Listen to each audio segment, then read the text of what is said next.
नमस्कार दोस्तों, साहित्य समाधान के मंच से मैं डॉक्टर रीता गौड़ आपका हार्दिक स्वागत करती हूं, अभिनंदन करती हूं।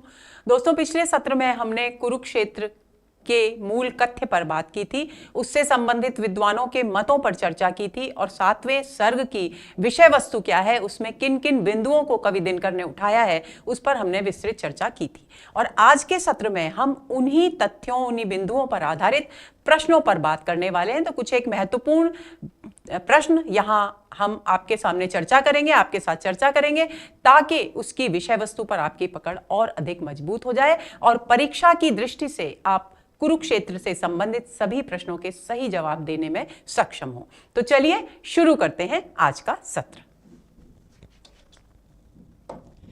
आज के सत्र का सबसे पहला प्रश्न दोस्तों, कुरुक्षेत्र के 7वें सर्ग के संबंध में असत्य कथन है। हम लोग बहुत गहरी चर्चा पिछले सत्र में कर चुके हैं, तो ध्यान से सभी विकल्पों को देखेंगे, पढ़ेंगे। ए विकल्प है, 7वें सर्ग में युधिष्ठिर और भीष्म पितामह के पारस्परिक संवाद के माध्यम से कथ्य को प्रस्तुत किया गया है। दूसरा है, 7वां सर्ग कुरुक्षेत्र का अंतिम सर्ग है। तीसरा, इस सर्ग में कवि दिनकर ने मोक्ष प्राप्ति को जीवन का सर्वोच्च लक्ष्य बताया है।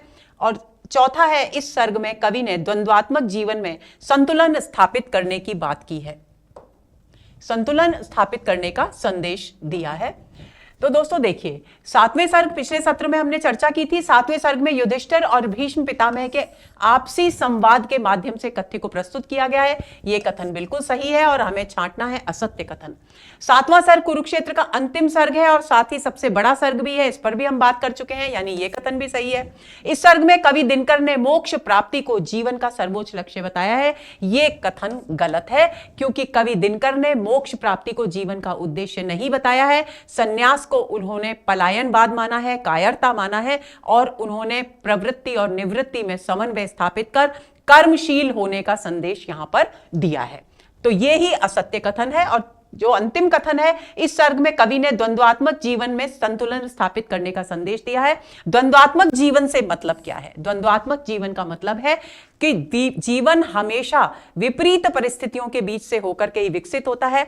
आशा, निराशा, अंधकार, प्रकाश, सुख, दुख, हंसी, दुख, ये सारी जितनी भी विपरीत परिस्थितियां हैं, इन सब निवृत्ति, प्रवृत्ति, जिन पर खासतौर पर इस सर्ग में चर्चा की गई है, इन सब में जब हम सामंजस्य स्थापित करके आगे बढ़ेंगे, परिश्रम के साथ, कर्म के साथ, तब हम निश्चित रूप से जीवन को उच्चतम लक्ष्य तक पहुंचाने में सफल होंगे। तो यह कथन भी पूरी तरह सही है, यानी असत्य कथन हुआ सी कि इस सर्ग में कवि दिनकर ने मोक्ष प्राप्ति को जीवन का सर्वोच्च लक्ष्य बताया है। यह संगत कथन है, तो आंसर हुआ सी। अगले प्रश्न पर आते हैं। कवि ने कुरुक्षेत्र के 7वें सर्ग में निम्नलिखित में से किस विषय पर विचार व्यक्त नहीं किए हैं? युद्ध की समस्या, कर्म की श्रेष्ठता, विपरीत परिस्थितियों में संतुलन की अनिवार्यता, सन्यासी जीवन की समस्याओं का समाधान है।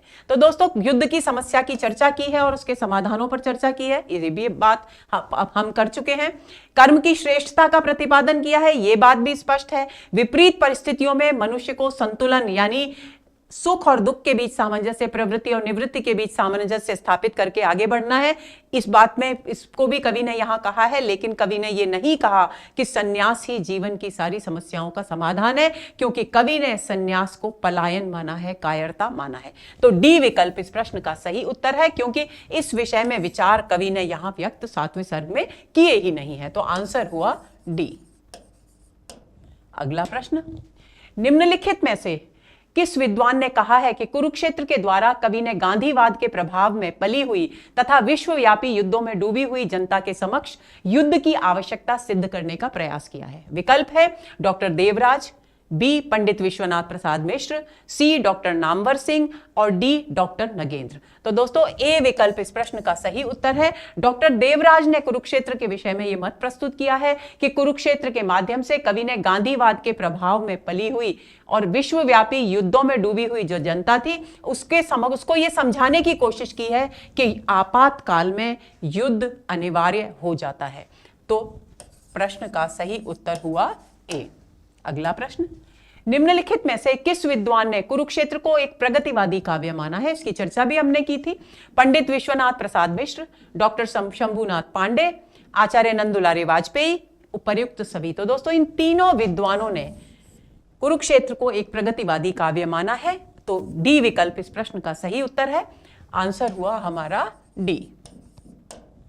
अगला प्रश्न, किस विद्वान ने कहा है कि कुरुक्षेत्र का प्रतिपाद्य विषय युद्ध नहीं शांति है, विश्व कलह नहीं मनुष्य मात्र की एकता है? विकल्प हैं doctor Devraj, doctor Shivchandra Sharma, doctor Nanddulare Vajpeyi या आचार्य रामचंद्र शुक्ल। तो दोस्तों बी विकल्प इस प्रश्न का सही उत्तर है। डॉक्टर शिवचंद्र शर्मा ने कहा है कि कुरुक्षेत्र का प्रतिपाद्य विषय युद्ध नहीं शांति है, विश्व कलह नहीं मनुष्य मात्र की एकता है। क्यों ऐसा कहा है उन्होंने?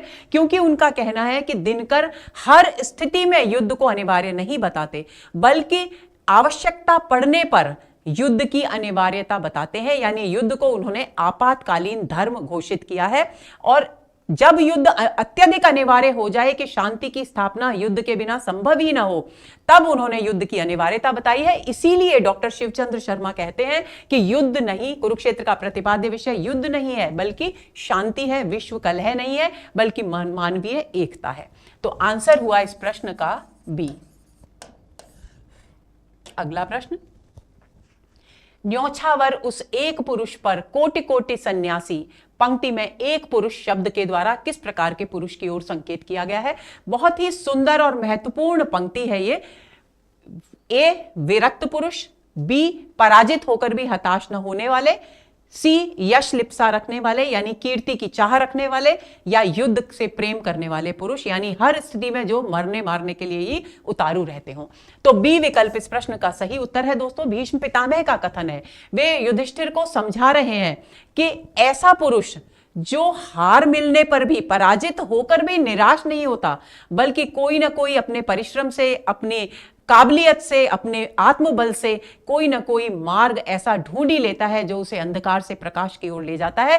तो ऐसे पुरुष जो पराजित होकर भी हताश या निराश नहीं होते, उन पर ऐसे एक पुरुष पर करोड़ों करोड़ों सन्यासी मैं न्यौछावर करता हूं। यानी करोड़ों सन्यासियों से भी ज्यादा महत्वपूर्ण है एक पुरुष ऐसा होना जो पराजय मिलने पर भी निराश ना हो।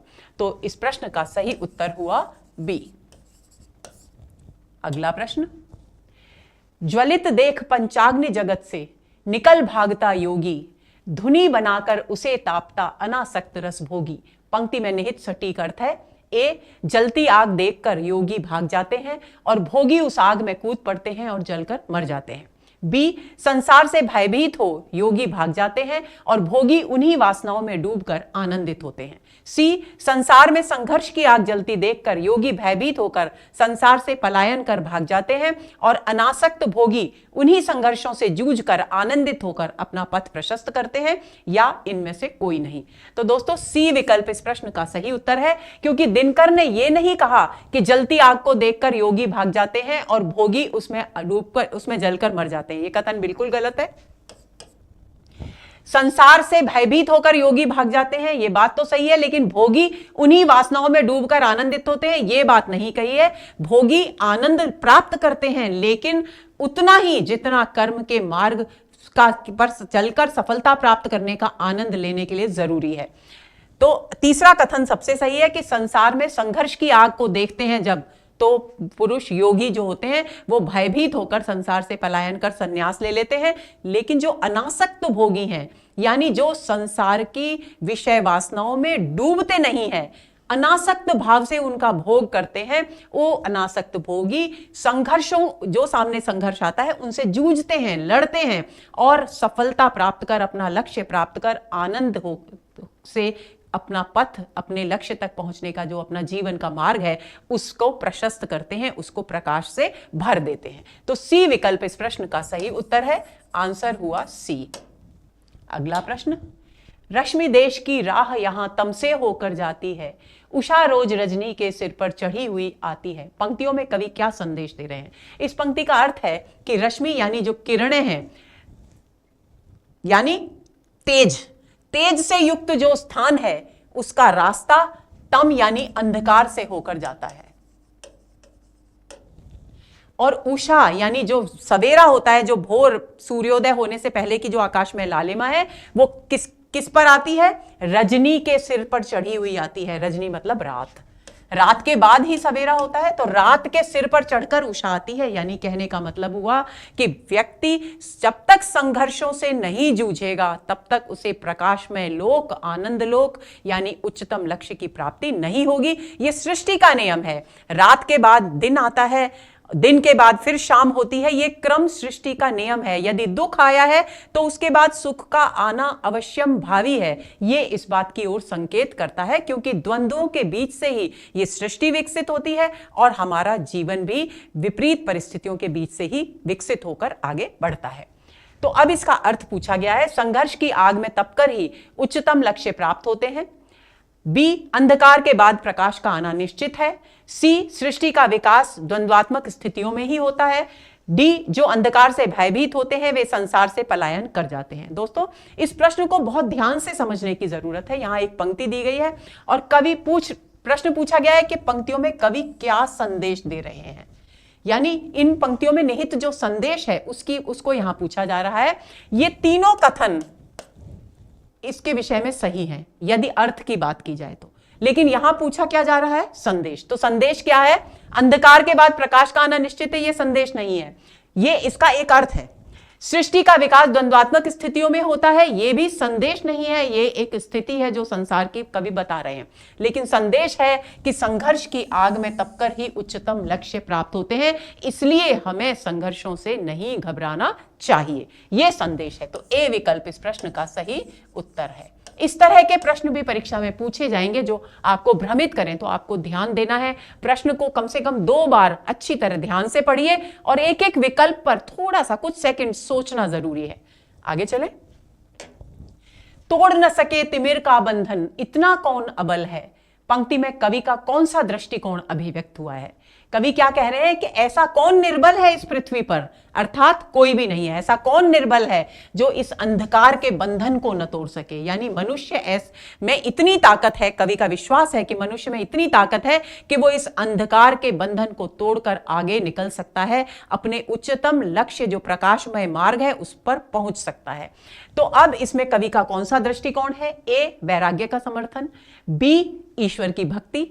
सी, मानवीय शक्ति में अखंड विश्वास। डी, अदम्य जिजीविषा। तो सी विकल्प इस प्रश्न का सही उत्तर है, क्योंकि इस पंक्ति के द्वारा कवि दिनकर मनुष्य की शक्ति में अपना अखंड विश्वास अभिव्यक्त कर रहे हैं, क्योंकि वो मानते हैं कि इतनी ताकत है मनुष्य में, हर मनुष्य में ताकत है, बस उसे समझने, जानने और जगाने की जरूरत है कि वो अंधकार आए, अगर निराशा के क्षण आए तो उन निराशाओं के पार जाकर प्रकाश के मार्ग की ओर आगे बढ़ सके। तो मानवीय शक्ति में अखंड विश्वास, ये दृष्टिकोण व्यक्त हुआ है कवि दिनकर का इस पंक्ति में। तो आंसर हुआ सी। अगला प्रश्न, कर्मभूमि के निकट विरागी को प्रत्यागत पाकर, पंक्ति किससे संबंधित है? संघर्षशील मनुष्य से, युधिष्ठिर से, विरक्त मनुष्य से या अर्जुन से? तो दोस्तों बी विकल्प इस प्रश्न का सही उत्तर है।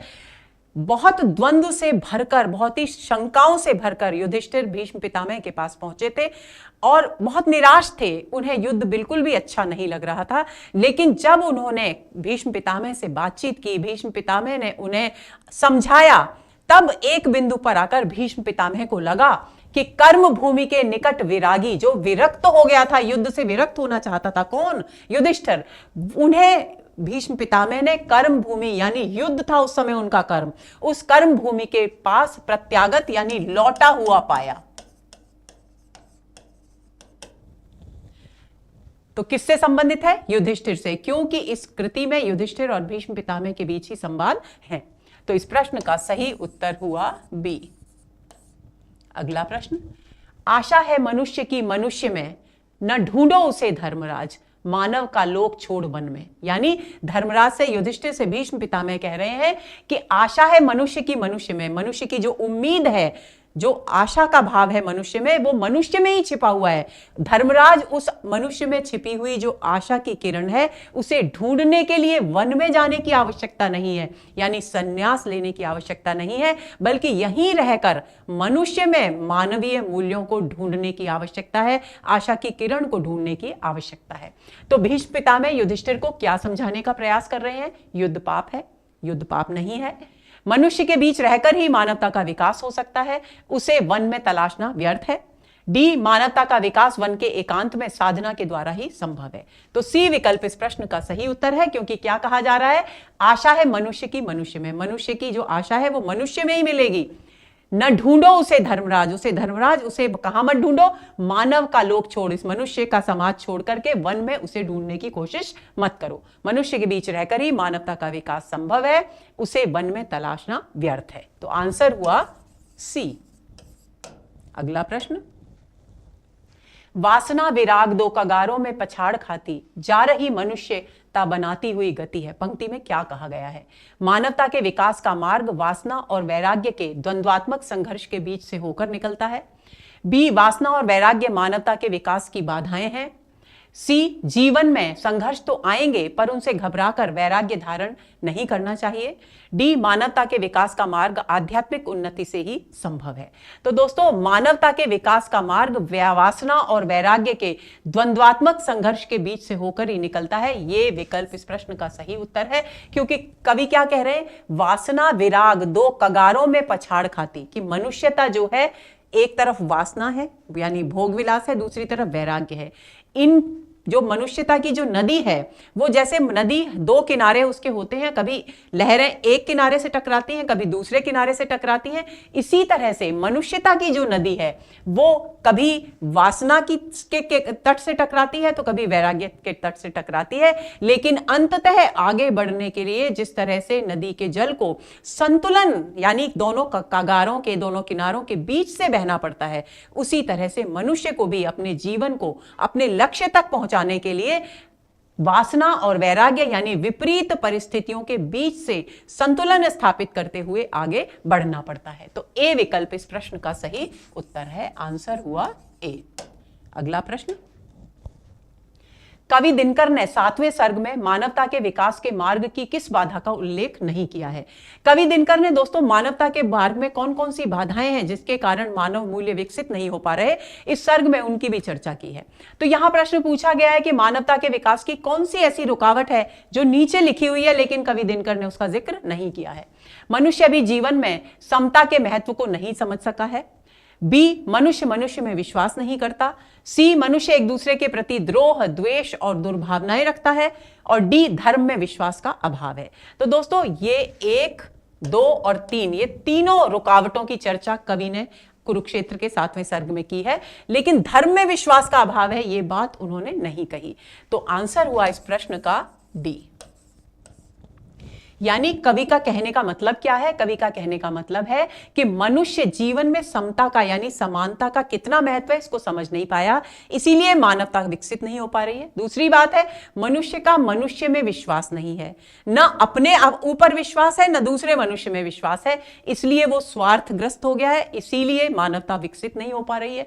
तीसरी बात, मनुष्य एक दूसरे के प्रति द्रोह का भाव रखता है, विरोध का भाव रखता है, द्वेष शत्रुता का भाव रखता है और बुरी भावनाएं रखता है। इस कारण मानवीय मूल्य यानी मानवता विकसित नहीं हो पा रही है। 3 रुकावटें प्रमुख रूप से बताई हैं और भी बहुत सारी बाधाओं का जिक्र किया है, लेकिन इन 3 रुकावटों की विशेष रूप से कवि ने चर्चा की है। उन्होंने ये बिल्कुल नहीं कहा कि समाज में धर्म में विश्वास का अभाव है इसलिए मानवता विकसित नहीं हो पा रही है।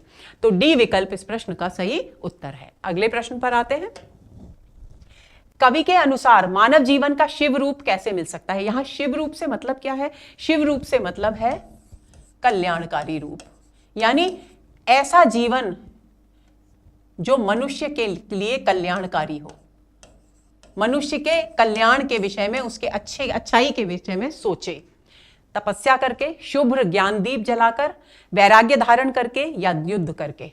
तो बी विकल्प इस प्रश्न का सही उत्तर है, क्योंकि कवि ने स्पष्ट लिखा है कि मनुष्य का जीवन तब कल्याणमयी हो सकता है जब वो ज्ञान का दीप जला ले, उज्जवल दीप, शुभ्र यानी सफेद यानी चमकीला प्रकाश से युक्त दीप जलाए। ज्ञान का दीप कैसे जलाना है? शास्त्र पढ़कर, उपनिषद पुराण पढ़कर नहीं जलाना है, बल्कि जो विपरीत परिस्थितियां हैं उन परिस्थितियों में संतुलन स्थापित करते हुए अपने चिंतन के आधार पर यह निर्णय लेते हुए कि आज की परिस्थिति में कौन सी चीज उचित है, कौन सा कार्य करना उचित है, कौन सा अनुचित है, इस ज्ञान को इस दृष्टि से इस्तेमाल करते हुए आगे बढ़ना है, तभी मानव जीवन का शिव रूप स्थापित हो सकता है। तो इस प्रश्न का सही उत्तर हुआ बी।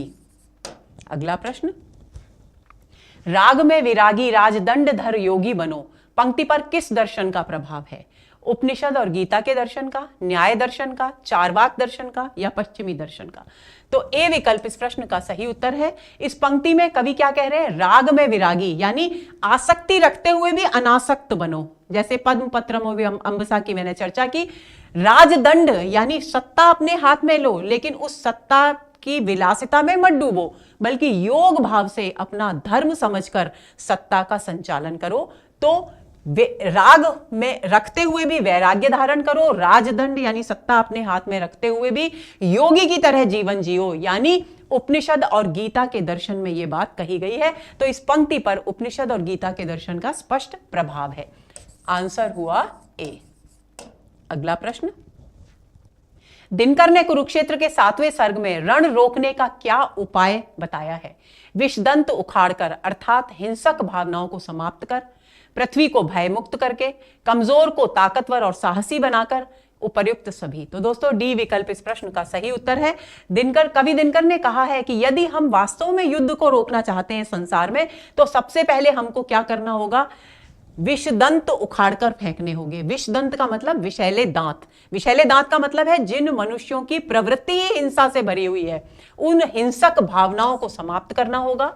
दूसरी बात, जो इन विषदंत वाले व्यक्तियों के कारण जो आतंक, जो भय पृथ्वी पर व्याप्त है, उस पृथ्वी को इनके भय से मुक्त करना होगा। उसके बाद जो कमजोर और ताकतवर व्यक्ति हैं, उनको भी साहसी बनाना पड़ेगा, ताकि वे भी अपने जीवन में हर विपरीत परिस्थिति का साहस पूर्वक सामना कर सकें। तो ये तीनों बातें उन्होंने कही हैं, और जब ये तीनों काम कर लेंगे हम, तब युद्ध की संभावनाएं इस विश्व में समाप्त हो जाएंगी। तो आंसर हुआ डी। अगला प्रश्न, वट की विशालता के नीचे जो अनेक वृक्ष ठिठुर रहे हैं, उन्हें फैलने का वर दो। पंक्ति में रेखांकित पद किस ओर संकेत कर रहे हैं? रेखांकित पद है अनेक वृक्ष ठिठुर रहे हैं। अब यहां अनेक वृक्ष के ठिठुरने का क्या अर्थ है? शक्तिशाली वर्ग की ओर संकेत है, शासक वर्ग की ओर संकेत है, दलित कमजोर वर्ग की ओर संकेत है, या अंग्रेज शासकों की ओर संकेत है? तो दोस्तों सी विकल्प इस प्रश्न का सही उत्तर है कि वट की विशालता, जो शक्तिशाली लोग हैं, जो पूंजीपति वर्ग है, उनके नीचे बहुत सारे ऐसे छोटे छोटे पेड़ भी हैं जिन्हें विकसित होने का मौका नहीं मिल रहा। क्यों? क्योंकि उन्हें जीवन में आगे बढ़ने के लिए जो मूलभूत जरूरतें हैं उनकी वो भी पूरी नहीं हो रही है। तो उन्हें कवि कह रहे हैं कि फैलने का, यानी उन्हें विकास के समुचित अवसर मिलने चाहिए, यानी सामाजिक समानता की बात कर रहे हैं कि एक वर्ग तो ऐसा है जो वट वृक्ष की तरह विशाल फैल जाए, और दूसरे वृक्ष ऐसे हैं जो उस छाया में अपना दम तोड़ दें, क्योंकि उन्हें अन्न और जल जैसी जो मूलभूत आवश्यकताएं वो भी नहीं मिल पा रही। तो दलित और कमजोर वर्ग की ओर यहां पर संकेत किया गया है। आंसर हुआ सी। अगला प्रश्न, रस सोखता है जो मही का भीमकाय वृक्ष, उसकी शिराएं तोड़ो डालियां कतर दो। पंक्ति के विषय में असंगत कथन चिन्हित कीजिए। ये पंक्तियां दिनकर की प्रगतिवादी चेतना की संकेतक है। बी, इन पंक्तियों में कवि ने समता पर आधारित समाज की स्थापना का मार्ग सुझाया है। सी, इन पंक्तियों में कवि ने पूंजीपति शोषक वर्ग को शक्तिहीन करने का संदेश दिया है ताकि सामाजिक विषमता दूर हो सके। ये पंक्तियां ऋग्वेद के पुरुष सूक्त का अनुवाद हैं। तो दोस्तों इनको पंक्तियों को एक बार वापस पढ़िए। रस सोखता है जो मही का भीमकाय वृक्ष, के मही यानी पृथ्वी पर ऐसा विशाल वृक्ष जो सारा पृथ्वी का रस खुद ही सूस जाता है, यानी कौन सा वर्ग? पूंजीपति वर्ग, जो सारी सत्ता को, सारी पूंजी को अपने ही नियंत्रण में रखता है। उसकी शिराएं तोड़ो, यानी उसे शक्तिहीन करो, उसकी डालियां कतर दो, यानी उसे पूरी तरह से शक्ति रहित कर दो, ताकि जो अन्य वर्ग हैं वो विकसित हो सके। तो इन पंक्तियों के विषय में ये प्रगतिवादी चेतना की संकेतक है, ये कथन है, सही है। कवि ने समता पर आधारित समाज की स्थापना की बात की है, ये भी सही है। और कवि ने पूंजीपति शोषक वर्ग को शक्तिहीन करने की बात की है ताकि सामाजिक विषमता दूर हो और सामाजिक समानता स्थापित हो सके, ये भी कथन बिल्कुल सही है। लेकिन ये गलत है कि ये पंक्तियां ऋग्वेद के पुरुष सूक्त का अनुवाद हैं। तो इस प्रश्न का सही उत्तर हुआ डी। अगला प्रश्न, है सबको अधिकार मृत्यु का पोषक रस पीने का। पंक्ति में निहित भाव है प्रकृति ने सभी को समान बनाया है तथा भेदभाव स्वयं मानव की भेद बुद्धि के परिणाम है। दूसरा, सृष्टि के तत्वों पर सभी का समान अधिकार है, अर्थात सभी को समान रूप से जीवनोपयोगी सुविधाएं मिलनी चाहिए।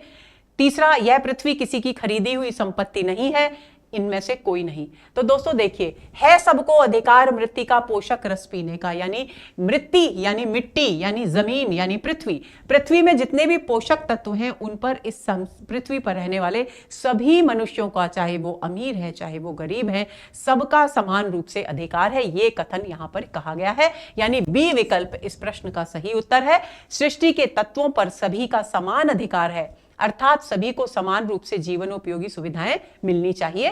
तो इस प्रश्न का सही उत्तर हुआ बी। अगला प्रश्न, कुरुक्षेत्र के 7वें सर्ग के मूल प्रतिपाद्य के विषय में असंगत कथन छांटिए। मनुष्य ब्रह्मा से अपने भाग्य में कुछ लिखवाकर नहीं लाया है, उसने सब कुछ अपने कर्म से प्राप्त किया है। बी, ईश्वर में विश्वास, साधना और सांसारिक विषय वासनाओं की उपेक्षा से ही मानव प्रगति का पथ प्रशस्त हो सकता है। सी, राजा प्रजा कुछ नहीं होते, सभी इस पृथ्वी पर केवल मनुष्य हैं। डी, समाज के छोटे बड़े हर व्यक्ति को जीवन की सभी सुविधाएं समान रूप से मिलनी चाहिए। तो देखिए, मनुष्य ब्रह्मा से अपने भाग्य में कुछ लिखवाकर नहीं लाया, उसने सब कुछ अपने कर्म से प्राप्त किया है, यह कथन बिल्कुल सही है। ईश्वर में विश्वास, साधना और सांसारिक विषय वासनाओं की उपेक्षा से ही मानव की प्रगति का पथ प्रशस्त हो सकता है, ऐसा बिल्कुल भी नहीं कहा गया है कुरुक्षेत्र में। राजा प्रजा कुछ नहीं होते, सभी इस पृथ्वी पर केवल मनुष्य हैं, ये बिल्कुल सही है। और समाज के छोटे बड़े हर व्यक्ति को जीवन की सभी सुविधाएं मिलनी चाहिए, ये भी बिल्कुल सही है। यानी इस असंगत कथन हुआ बी, यानी इस प्रश्न का सही उत्तर है बी। आगे चले। दिनकर ने 7वें सर्ग में किन प्राचीन भारतीय जीवन मूल्यों को अनुकरणीय बताया है? मनुष्य का मनुष्य के प्रति प्रेम, कर्मलीनता, अपरिग्रह, सामाजिक समानता, स्वयं को श्रेष्ठ मानने के अहंकार का अभाव, शासन तंत्र का लोक कल्याणकारी एवं मानव विकास में सहायक रूप। तो उपर्युक्त सभी, यानी डी विकल्प इस प्रश्न का सही उत्तर है। मनुष्य का मनुष्य के प्रति प्रेम की बात भी की है, कर्म की बात भी की है, अपरिग्रह यानी जितनी आवश्यकता है उतना ही इकट्ठा करना, बाकी दूसरे लोगों के लिए छोड़ देना, ये अपरिग्रह है, इसकी बात भी की है। सामाजिक समानता की बात की है और स्वयं को श्रेष्ठ मानने के अहंकार से मुक्ति की भी, अभाव की भी बात की है। शासन तंत्र का लोक कल्याणकारी होना जरूरी है, यह भी कहा है, और मानव के विकास में सहायक होना भी जरूरी है, यह भी कहा है। यानी इन तीनों बातों, जितने भी हमारे ये तीनों भारतीय जीवन मूल्य हैं, उनको अपनाने की बात यहां की गई है। तो इस प्रश्न का सही उत्तर हुआ डी। अगला प्रश्न, दिनकर ने 7वें सर्ग में मानवतावादी मूल्यों के पतन का क्या कारण बताया है? ए, समष्टि का त्याग, परस्पर अविश्वास, स्नेह एवं संवेदना का अभाव, स्वार्थ वृत्ति और हिंसा। बी, शिक्षा का अभाव, पराधीनता, स्वार्थ एवं संकीर्णता।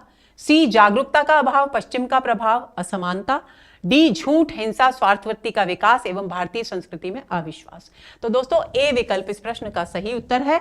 कवि ने कहा है कि हमारे मानवतावादी मूल्य इसलिए पतित हुए क्योंकि यहां पर हमने समष्टि का त्याग किया, यानी हम केवल अपने व्यक्ति के विषय, लाभ के विषय में सोचते रहे, हमने समाज के दृष्टिकोण से सोचा नहीं, हमने एक दूसरे पर विश्वास नहीं किया, हमारे भीतर स्नेह और संवेदनाएं नहीं रही एक दूसरे के लिए, हम स्वार्थ में डूब गए और हम हिंसा में डूब गए। तो यानी इस प्रश्न का सही उत्तर है ए। अगला प्रश्न, समझ रहा नर आज भली विद भाषा तलवारों की, पंक्ति में रेखांकित वाक्यांश का क्या अर्थ है?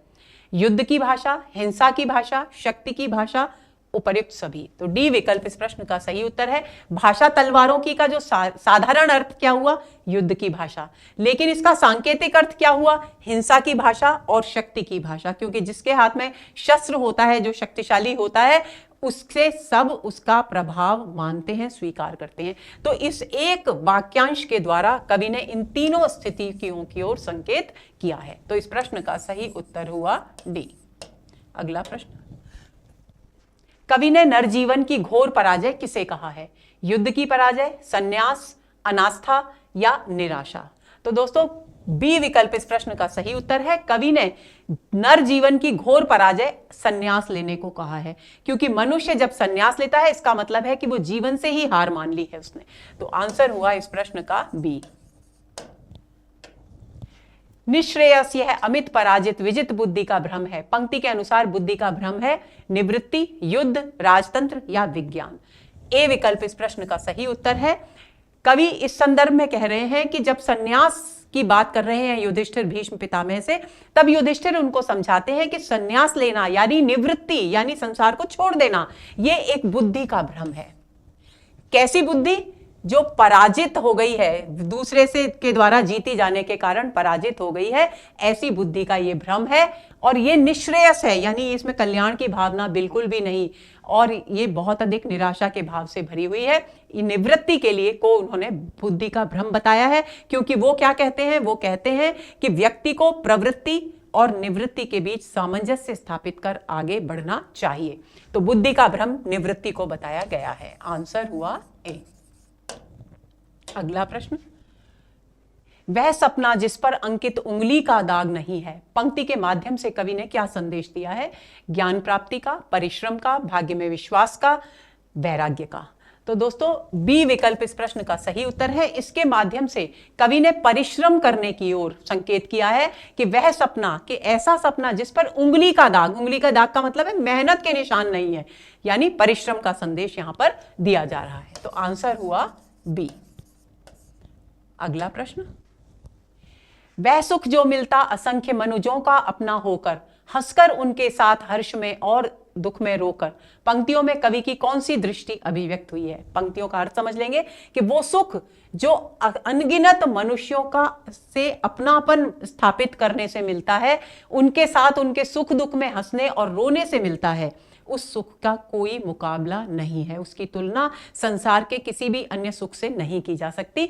तो इन पंक्तियों के द्वारा कौन सी दृष्टि है? मानवतावादी, बुद्धिवादी, दार्शनिक या वैज्ञानिक? जाहिर सी बात है ए विकल्प इस प्रश्न का सही उत्तर है, मानवतावादी दृष्टि अभिव्यक्त हुई है। तो आंसर हुआ ए।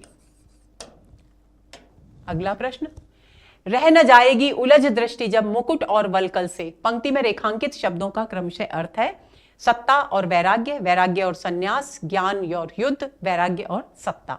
ए विकल्प इस प्रश्न का सही उत्तर है। मुकुट कब धारण करते हैं? जब सिंहासन पर बैठते थे राजा, तो यानी सत्ता का प्रतीक हो गया मुकुट। और वलकल कब धारण करते हैं? यानी वलकल का मतलब हुआ गेरुए भगवा वस्त्र, तो ये हुआ वैराग्य का प्रतीक।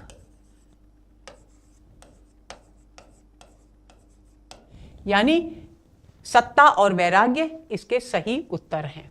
आंसर हुआ ए। तो दोस्तों ये हुआ हमारा आज का सत्र। आज के सत्र में हमने कुरुक्षेत्र के 7वें सर्ग पर आधारित महत्वपूर्ण प्रश्नों पर बात की। उम्मीद है नहीं पूरा विश्वास है मुझे कि पिछले सत्र में हमने कुरुक्षेत्र की विषय वस्तु, उसके प्रतिपाद्य पर जो बात की थी, अब आप अच्छी तरह से इन प्रश्नों के माध्यम से उसको समझ चुके होंगे और आपका पथ प्रशस्त हो, आप परीक्षा में सफलता प्राप्त करें। आप जी तोड़कर मेहनत कीजिए। दिनकर जी ने भी कहा है कि उंगली का दाग जहां नहीं होता वो सफलता नहीं है। तो आप भी इस बात को ध्यान में रखें, इसे अपने जीवन में उतारें। अगले सत्र का इंतजार करिए। नमस्कार।